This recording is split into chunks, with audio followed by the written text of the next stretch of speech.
Hello guys, welcome back to this channel. In today's video, I'm going to show you how you can create trending manga editing using CapCut. Okay, let's get into it guys. Before we start the editing, I'm going to show you the result. Okay, like this. And I'm going to show you how you can create this editing using CapCut. Right, first of all, let's create new project on CapCut, and then we can import some photos, some manga photos or videos. It's up to you.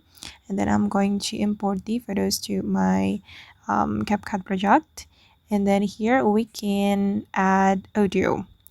You can go to the sounds and you can add audio from CapCut, or you can add audio from your device. And I'm just going to use this one. We can add the audio, and then we're going to add beat mark. So we can go to the beat and then use auto generate feature, and then I'm going to make it light. Okay, like this. And then I'm going to click on the check mark, and then you can cut the photo according to the audio beat or the beat mark, like this, so the transition can match the audio beat. Okay, like this. And you can do it until the rest of your clips. Okay, done. And then you're going to add keyframe to the photo. I'm going to click on the photo, and then we can add keyframe like this. And for the first keyframe, you're going to zoom in, and you're going to add grab.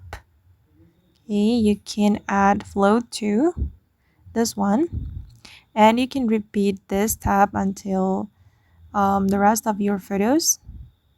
You can apply this keyframe to all photos you have imported, so it can create smooth zoom in transition.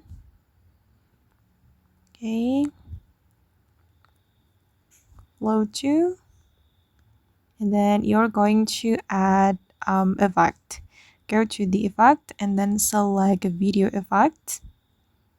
Okay, and then you can search black flash effect.